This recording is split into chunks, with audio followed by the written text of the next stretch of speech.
الحمدللہ ہم خوش نصیب ہیں کہ ہم اہل ایمان کے گھر پیدا ہوئے. ہماری زبانوں پر پہلا اسم جو جاری ہوا وہ اسم اللہ تھا.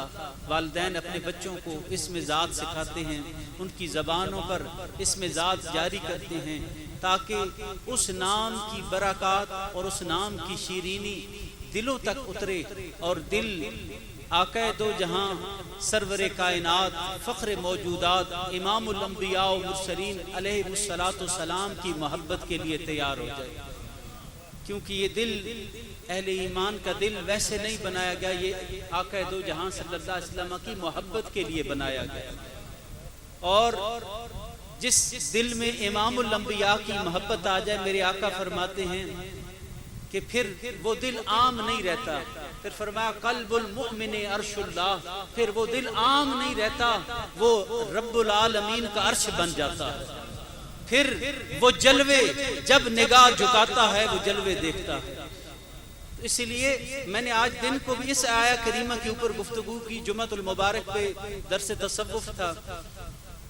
تو یہ ہم جو صوفیاء کے ساتھ جڑے ہیں، اولیاء کے ساتھ جڑے ہیں، ہم جو اہل محبت و اہل عشق کی بارگاہوں میں جاتے ہیں، اس کا مقصد یہی ہے کہ اللہ رب العزت کے فضل سے اور امام الانبیاء کی غلامی کا صدقہ ہم مسلمانوں کے گھر پیدا ہوئے. زبانوں پر کلمہ جاری تھا، اللہ نے ہماری زبانوں پر ان مبارک کلمات کو جاری فرما دیا.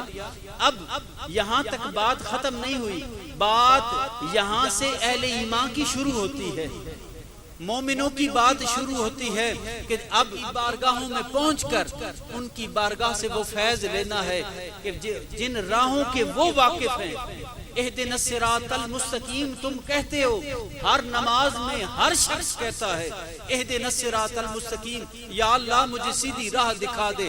پر اللہ نے راہ کی تخصیص خود فرمائی کہ فرمایا اور راستہ نہ مانگنا ہے تو پھر مانگنا ہے صراط الذین انعمت علیہم، یا اللہ ہمیں ان کی راہ دکھانا جن پر تو نے اپنا انعام کیا. تو انعام والوں کے پیچھے چلنا ہے، ان کی اتباع کرنی ہے، ان کی محبت کو اپنے سینوں میں بسانا ہے. کیونکہ جن راہوں پر وہ چل گئے اور ان کے قدموں کے نشانوں پر اگر ہم چلنے میں کامیاب ہو گئے تو پھر وہ سیدھی راہ ہوگی، ورنہ کیا ہوگا. اس کے لیے پھر فرمایا میاں محمد بخش صاحب نے کہ راہ دے ہر کوئی آکھے میں بھی آکھاں راہ دے ہر کوئی آکھے میں بھی آکھاں. سب کہتے ہیں اہدنا الصراط المستقیم، لیکن راستہ ملتا کن کو ہے؟ آپ فرماتے ہیں راہ دے ہر کوئی آکھے میں بھی آکھاں راہ دے، بن مرشد راہ نہیں لبنا رول مرسے وچ راہ. فرمایا اپنا مرشد بناؤ، کسی کا ہاتھ پکڑ لو، انعام والوں کے دامن سے وابستہ ہو جاؤ. تم ان کے دامن سے وابستہ ہو گئے، چاہے تو حضور غوث الورا حضرت سیدنا غوث العظم سیدنا شیخ عبد القادر جیلانی کے دامن سے وابستہ ہو جاؤ. اگر تمہارا مزاج، اگر تمہارا عشق یہ کہتا ہے کہ حضرت سیدنا سلطان الہند غریب النواز معین بے کساں والی ہندوستان خواجہ خواجگاں حضور سلطان الہند خواجہ معین الدین حسن چشتی اجمیری کے دامن کرم سے وابستہ ہو جاؤ، چاہے تو حضور شاہ نقش بند کے در کی خیرات اپنے دامن میں سمیٹ لو، اور چاہے تو حضرت شیخ شہاب الدین سہروردی کی بارگاہ کے غلام بن جاؤ. فرمایا جس سلسلے میں جاؤ گے یہ سب تمہیں لے کر در مصطفیٰ تک پہنچ جائیں گے. مقصود کیا ہے کہ آقا دو جہاں شوق اگر تیرا نہ ہو یا رسول اللہ صلی اللہ علیہ وسلم، شوق اگر تیرا نہ ہو میری نماز کا امام، میرا قیام بھی حجاب میرا سجود بھی حجاب. یہ جو اہل ذوق اہل شوق بیٹھے ہیں نا، یہ ویسے نہیں ہیں. یہ اہل ذوق اہل شوق خود سے نہیں بن جایا کرتے، یہ اللہ کی عطا ہے، یہ کرم ہوتا ہے جن پر ان کو عطا کیا جاتا ہے. کیونکہ ان محافل میں وہی آتے ہیں جن کی محفل ہوتی ہے وہ خود بلاتے ہیں، ان کی توجہات ہوتی ہے، جن کا ذکر ہوتا ہے ان کی توجہات اس محفل کی طرف ہوتی ہیں. اس لیے ہمیں چاہیے کہ ہم ان محافل کے اندر ذوق اور شوق کے ساتھ آئیں اور اپنی روح کی تسکین ان کے آداب کیا ہیں؟ جب محفل سماع ہو رہی ہو تو آپ کی پوری توجہ کیا ہو کہ آپ تصور شیخ میں بیٹھیں، اپنے مرشد کا تصور کر لیں، جو شعر پڑھا جائے اس کو اپنے شیخ کی طرف منسوب کریں، اپنے مرشد کی محبت کو بسا لیں، کیونکہ خدا کے بندے تو ہیں ہزاروں، بنوں میں پھرتے ہیں مارے مارے، میں اس کا بندہ بنوں گا جس کو خدا کے بندوں سے پیار ہوگا، جنہوں نے اللہ کے بندوں سے محبت کی ہے، رسول اللہ کے غلاموں سے، امتیوں سے محبت کی ہے۔ اگر ہم ان کی بارگاہ تک پہنچ جائیں یہی ہماری کامیابی ہے، ہماری منزل ان کی بارگاہ تک پہنچنا، ان کی نگاہ کرم اور عطا یہ ہے کہ وہ اس کو در مصطفیٰ تک لے جاتے ہیں، اور جن کو در مصطفیٰ کی باریابی نصیب ہو جائے پھر وہ خالی نہیں رہا کرتے، پھر وہ بارگاہ رب العالمین کی بارگاہ کی باریابی حاصل کرتے ہیں اور معرفت الہیہ کی بلندیوں سے سرفراز کر دیے جاتے ہیں۔ پھر وہ دل عام نہیں رہتے، وہ سر عام نہیں رہتے، وہ کرم نوازیاں، وہ مہربانیاں تب ہی ہوا کرتی ہیں جب دودھ کو جاگ لگانی پڑتی ہے نا، تو تب دہی جمتا ہے، تو جاگ بغیر تو پھر ویسے کاٹتے رہو جمتا نہیں ہے، تو جاگ لگوانے کے لیے کہیں جانا پڑتا ہے۔ امام الانبیاء نے خود حکم دیا تھا اصفیاء، اولیاء، پاکیزہ ہستیوں کی بارگاہ میں جانے کا۔ حضرت سیدنا مولا کائنات حضرت سیدنا علی المرتضیٰ شیر خدا رضی اللہ تعالیٰ عنہ، حضرت فاروق اعظم رضی اللہ تعالیٰ عنہ انہما کو حکم دیا کہ جانا اور میرے اویس کے پاس اور اسے میرا کرتا عطا کرنا اور اس سے میری امت کی بخشش کی دعا کروا دینا۔ کیا امام الانبیاء کریم آقا علیہ السلام اپنی امت کی بخشش کی دعا نہیں فرما سکتے تھے؟ میرے آقا کی تو دل میں خیال آ جائے، رب العالمین ان کو بھی پورا، میرے کریم صرف نگاہیں اٹھاتے ہیں، دل میں خیال آتا ہے، رب قرآن میں فرماتا ہے ہم آپ کی اٹھتی ہوئی نگاہوں کو دیکھ رہے ہیں۔ آپ کا دل چاہتا ہے قبلہ بدل جائے، ابھی نماز آدھی ہوئی مکمل نہیں، رب تعالیٰ کا حکم آ گیا میرے حبیب اگر آپ کا دل اس طرف چاہتا ہے، پہلے اس طرف منہ کر کے نماز پڑھی جا رہی تھی، حکم آ گیا اب رخ اپنے جس طرف آپ کا دل چاہتا ہے میرے حبیب اس طرف رخ کر کے اب نماز پڑھے۔ ہم نے اہل ایمان کا قبلہ جدھر رخ مصطفیٰ ہوگا اہل ایمان کا قبلہ بھی وہی قرار دیا۔ تو یہ الحمدللہ آج عرس پاک کی تقریب ہے اور حضرت خواجہ فقیر مقبول احمد صاحب رحمۃ اللہ علیہ، آپ نے ساری زندگی میں نے دیکھا کہ آپ نے نہ خود کو ولی اللہ کسی کو کہنے دیا، نہ کسی نے اگر کوئی کرامت بیان کی تو فوراً منع کر دیا، نہیں، یہ سب سائیوں کا کرم ہے، یہ خواجہ صاحب کا کرم ہے، ہم کچھ نہیں ہیں، ہم تو نوکر ہیں حضور خواجہ احمد مہروی کے غلاموں کے، ہم اس در کے خادم ہیں، یہی درس ہمیشہ دیا کرتے تھے۔ اور پھر اتنی خدمت کی، ایسی خدمت کی کہ حضرت خواجہ فقیر محمد عبداللہ صاحب رحمۃ اللہ علیہ تاج الفقراء، آپ کی ایسی غلامی کی، والد سمجھ کے نہیں اپنا مرشد سمجھ کے غلامی کی اور لنگر کی خدمت کی، وفا حضور خواجہ احمد مہروی کے لنگر سے کی۔ تو پھر حضرت خواجہ فقیر محمد عبداللہ صاحب رحمۃ اللہ علیہ پر وہ کیفیت طاری ہوئی، اس کیفیت میں فرماتے ہیں مقبول احمد تم مقبول خدا بھی ہو اور مقبول احمد بھی ہو، اور تم آگے ہوگے میرے مقبول، سارا جہاں تمہارے پیچھے ہوگا۔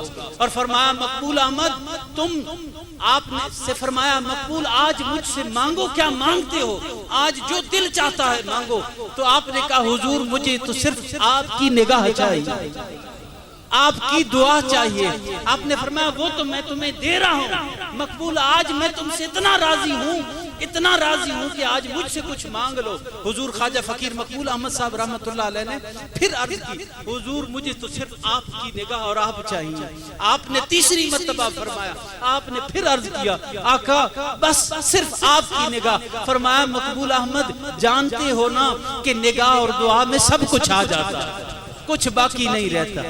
تو یہ حضور خواجہ فقیر مقبول احمد صاحب رحمۃ اللہ علیہ نے ساری زندگی، میں ایک دن آپ کے قدم دبا رہا تھا، سعادت حاصل کر رہا تھا، تو آپ نے مجھے فرمایا کہ بیٹا میں نے 55 سال سن 55 میں 45 میں غالباً یا 47 میں بتایا کہ میں نے نماز شروع کی، جب مجھ پر نماز فرض ہوئی آپ نے فرمایا الحمدللہ اس کے بعد میری نماز قضا نہیں ہوئی۔ آپ فرماتے تھے الحمدللہ اس کے بعد میری نماز قضا نہیں ہوئی. ایک آپ کا خادم، اب دیکھیں نا، آج شہزاد صاحب اپنے مرشد کی محبت میں سرشار ہو کر اتنا خوبصورت گلدستہ سجا کر بیٹھے ہیں. یہ محبتیں یوں نہیں، یہ اللہ محبتیں ڈالتا ہے. اولیاء کی محبت عام محبت نہیں، یہ ہر دل کو نہیں دی جاتی، یہ خاص دل. حضور خواجہ نظام الدین اولیاء رحمۃ اللہ علیہ سے پوچھا گیا نا حضور کہ یہ عشق میں اتنی پریشانیاں کیوں ہوتی ہیں، اتنی آزمائشیں کیوں آتی ہیں عشق میں؟ آپ نے فرمایا اس لیے کہ کوئی کم ظرف عشق کا دعویٰ نہ کرے. کوئی کم ظرف جس کا بانڈا چھوٹا ہے وہ عاشق ہونے کا دعویٰ نہ کر بیٹھے. یہ صرف کام ان لوگوں کا ہے جن کو عطا کیا جاتا ہے، جو اس کو سنبھال سکتے ہیں. تو حضرت خواجہ فقیر مقبول احمد صاحب رحمۃ اللہ علیہ ایک دن تشریف فرما تھے. اس خادم نے آپ کے وصال کے بعد یہ واقعہ سنا، پھر بات کو ختم کرتے ہیں. تو وہ مجھے کہنے لگا کہ میں آپ کے قدم دبا رہا تھا کہ آپ کی آنکھوں سے آنسو گرنا شروع ہوئے. تو میں نے پوچھا حضور یہ آپ کی آنکھوں سے آنسو کیوں گر رہے ہیں؟ تو پھر تھوڑی دیر بعد آنسو گرتے رہے جیسے گریہ فرما رہے ہیں. چند لمحوں کے بعد آپ مسکرانا شروع ہو گئے. جب مسکرائے نا تو میں نے عرض کی حضور آپ پہلے گریہ فرما رہے تھے، اب آپ مسکرا رہے ہیں، یہ راز کیا ہے؟ تو فرمایا ویسے کوئی بات تھی. تو وہ بڑا لاڈلا خادم تھا، کہنے لگا حضور اگر آپ نہیں بتائیں گے میں آپ سے خفا ہو جاؤں گا. تو آپ لاڈ بھی اٹھاتے ہیں نا اپنے خادموں کے اہل محبت کے. تو آپ نے فرمایا اچھا چلو بتا دیتا ہوں، لیکن میری زندگی میں یہ بات کسی کو بتانی نہیں. جی حضور نہیں بتاؤں گا.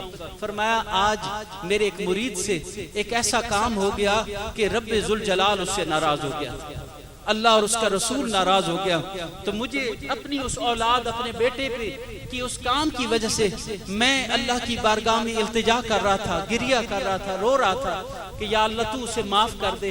میں تیری بارگاہ میں اس کے حق میں سفارش کرتا ہوں. اتنی لجپالی، اتنی اپنے غلاموں سے محبت، اپنی مریدین سے اتنی محبت کہ وہ اگر خطا کریں تو ان کا بھی خیال کہیں اللہ ان سے ناراض نہ ہو جائے، نبی پاک صلی اللہ علیہ وسلم ناراض نہ ہو جائے. کتنی دیر تک آپ گریہ کرتے رہے. اس نے کہا حضور پھر آپ مسکرائے کیوں؟ کہا کہ جب مجھے اس طرف سے یہ اشارہ ملا کہ اس میری گرتے ہوئے آنسوؤں کو، میری التجاؤں کو قبول کر لیا گیا، بارگاہ رب العالمین میں شرف قبولیت عطا کر دیا گیا اور اس کو معافی کا پروانہ عطا کیا گیا. اس وقت میں نے شکرانے کے طور پر اللہ کا شکر بھی ادا کیا اور میرا چہرے پر جو مسکراہٹ آئی اس کی وجہ یہی بات ہے. شہزاد صاحب کہتے ہیں نا کہ میں نے پوچھا تھا اپنے مرشد کریم سے کہ حضور شیخ کون ہوتا ہے؟ تو فرمایا شیخ مرشد وہ ہوتا ہے جو اپنے سینے پر زخم برداشت کرے، تکلیفیں برداشت کرے اور اپنے مریدوں کی آسانی کی دعا کرے، اپنے سے نسبت والوں کی آسانی کی دعا کرے. تو اس لیے یہ ہمارے سلسلہ عالیہ، قادریہ، چشتیہ، نقشبندیہ، سوربردیہ کے سارے پیر بھائی بیٹھے ہیں. اللہ آپ کو سلامت رکھے. اور یہ غنیمت ہے کہ شکر ہے اللہ والوں کا دامن مل گیا ہمیں. یہ بڑی کرم نوازی ہے اللہ کی. اللہ تعالی ہماری ان نسبتوں کو قائم رکھے اور ہمیں اللہ اور اس کے حبیب کی بارگاہ کی محبت اور باریابی نصیب ہو اور اپنے مرشد کامل سے محبت نصیب ہو، اپنے مرشد کامل کی غلامی نصیب ہو. اللہ تعالی ہماری اس حاضری کو قبول فرمائے.